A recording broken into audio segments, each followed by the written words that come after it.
2025వ సంవత్సరం సెప్టెంబర్ నెల 12వ రాశి మీనరాశి.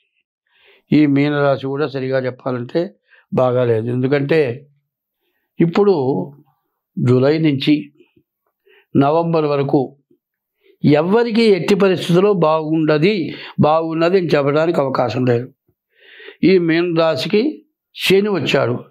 ఇంతకుముందు 2 సంవత్సరాల నుంచి ఏలినాడు శనితో నరకం అనుభవించారు. ఇప్పుడు జన్మానికి వచ్చాడు. ఉండే ఉద్యోగం పోతుంది, చేసే బతుకుదిరుగు పోతుంది, మీ డబ్బులు చేతిలో ఉన్నా కూడా పోతాయి. రోగాలు, నొప్పులు, ఖర్చులు విపరీతంగా ఉంటాయి. పిల్లల్ని చదివించలేని పరిస్థితి వస్తుంది. తినడానికి తిండి దొరకని పరిస్థితి వస్తుంది. ఇటువంటి వాటి నుండి తప్పించుకోవాలి అంటే ముందు మీ డేట్ ఆఫ్ బర్త్ ద్వారా జాతకం చూపించుకోవడం చాలా అవసరం. తర్వాత మీ దోషాలు ఏదో తెలుసుకోవడం ఇంతకంటే అవసరం. మీరు ఎప్పుడు కూడా అందరూ కూడా ఒక సంఘంగా ఉంటే చాలా మంచిది. మన ఇళ్ళ దగ్గర గుడి ఉంది, 10 మంది వెళ్ళండి, గుడిలో కూర్చోండి. ఓం నమో భగవతే నారాయణాయ, లేకపోతే ఓం నమశివాయ, ఇట్లా శ్రీమాత్రే నమః ఇట్లాంటి నామాలు రోజు 2 గంటలు ప్రతిరోజు చేయండి.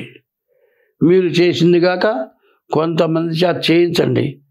పిల్లల చేత చెప్పించండి. అక్షరాన్ని పిల్లల చేత ఓం నమో భగవతే వాసుదేవాయ, ఓం నమో నారాయణాయ, ఓం నమశివాయ ఇట్లాంటి పదాలు అక్షరాలు పలకని పిల్లల చేత చెప్పిస్తే వాళ్ళు పెద్దవాళ్ళు అయిన తర్వాత కూడా అటువంటి మంచి మాటలే మాట్లాడతారు.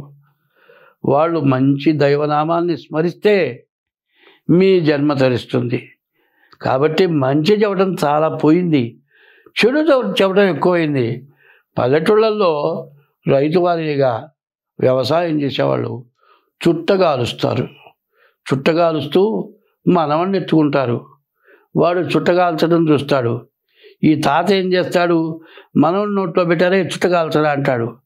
వాడు లోపలికి పిలుస్తాడు, వెళ్ళవే తొందరగా మన మనలో చుట్టగాలుస్తున్నాడు చూడు, నువ్వు చుట్టగాల్చడం నేర్పుతున్నావు, అబద్ధాలు ఆడటం నేర్పుతున్నావు. మరి ఒక చోట పాము వస్తే పాముతో పిల్లాడు ఆడుకున్నాడు. పాము మాత్రం పిల్లాడిని కరవకుండా వెళ్ళిపోయింది. బ్రిడ్జి మీద ఒక పిల్లాడు పడ్డాడు. జనమంతా చూస్తున్నారు. పక్కన ఏనుగుంది. ఏనుగుని చూసి భయపడి పిల్లాడిని పైకి తీయలేకపోయినారు. ఆ ఏనుగ పిల్లవాడిని తొండంతో ఎత్తి బ్రిడ్జి మీద పెట్టింది. అంటే అవి మూగజీవాలు, భయంకరమైన శరీరం గల జీవాలు. అటువంటి జీవాలకు కూడా మంచి అనేది తెలిసింది. మనకు నోరిచ్చాడు భగవంతుడు. నోటితో మంచి చెప్పగలం, మంచి ఏందో చేయగలం. చెడు చేసేవాళ్ళు తప్పయ్యా ఇట్లా చేయొద్దని చెప్పగలం.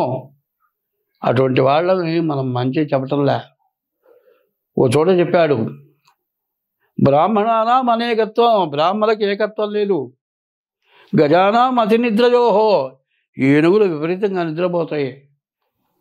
గజానాం అతి నిద్రయోహో, సర్పాణం అతి నిద్రయోహో, గజానాం మందబుద్ధిశ్చ త్రివే లోకోపకారక.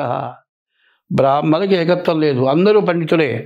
అందరూ కలిస్తే దేశంలో ఎవరు బ్రాహ్మణులు తప్పితే ఇంకోళ్ళు రాజ్యం ఏలలేరు. కాబట్టి భగవంతుడు బ్రాహ్మణులకి ఏకత్వం లేకుండా చేశాడు. సర్పాణం అతి నిద్రయోహో, పాములు 23 గంటలు నిద్రపోతాయి, 1 గంటే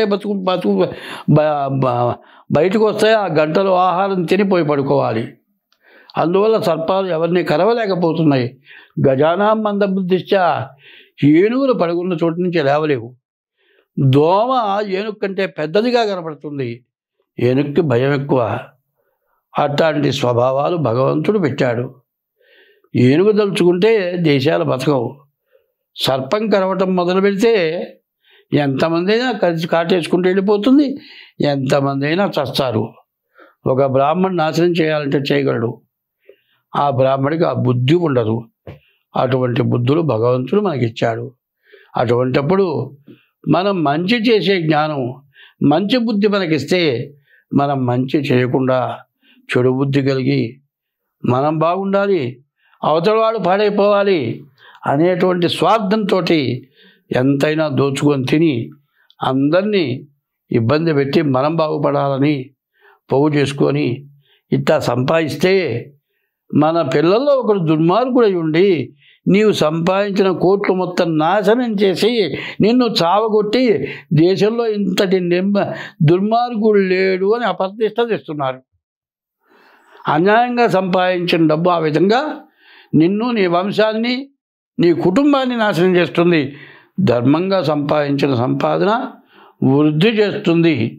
కాబట్టి ఇటువంటి మాటలు గుర్తుపెట్టుకోండి. అందరూ సవ్యంగా బతకండి. చేతనైనంత వరకు డేట్ ఆఫ్ బర్త్ ద్వారా జాతకం చూపించుకోండి. వివాహం దగ్గరికి వచ్చేప్పటికి ఆడపిల్లలు దొరకటం లేదని సరిగ్గా జాతకం చూపించుకోక కాలసర్ప దోషం ఉన్నా, కుజ దోషం ఉన్నా, షష్టాష్టకాలున్నా లెక్క చేయకుండా పెళ్లి చేసుకొని వివాహ వ్యవస్థ సరిగా నిలబడక విడిపోయి కోర్టుకెక్కి కుటుంబాలు భ్రష్టుపడుతున్నాయి. ఇటువంటి వాటి నుండి తప్పించుకోవాలి అంటే జాగ్రత్తగా జాతకరీత్యా వివాహాలు చేసుకోవటం, తల్లిదండ్రులకు అన్నం పెట్టడం, భార్యని ప్రేమతో చూడటం. ఒక వ్యక్తికి ఒకటే భార్య, ఒక స్త్రీకి ఒకటే భర్త. మన హిందూ ధర్మం అది. ఆ ధర్మం తప్పకుండా మనం ఉన్నంతకాలం మనకు ఎప్పుడూ ఇబ్బంది లేదు. ఒరేయ్ వాడు ముండనుంచుకున్నాడురా అంటే వీడు ముండనుంచుకోలే, దాన్ని ఉంచుకొని వీడు ముండైనాడు. ఆ ముండతో నువ్వు సరిగ్గా ఉండలేవు. నీ భార్య నీతో సరిగ్గా ఉండలేదు.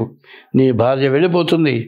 అది కొన్నాళ్ళు నీ దగ్గర డబ్బులు తిన్న తర్వాత అది నిన్ను వదిలిపెట్టి వెళ్ళిపోతుంది. చివరికి ఎంతమంది ఇట్లా భ్రష్టుపట్టారు. ఇట్లా భ్రష్టుపట్టాలా బాగుపడాలా అని ఆలోచించుకుంటే అటువంటి తప్పుడు దారులు తొక్కద్దు. ఎప్పుడూ మంచిగా ఉంటే మనం వివాహం చేసుకున్న తర్వాత మనం జన్మనిచ్చిన పిల్లల్ని మనం పోషించాలి.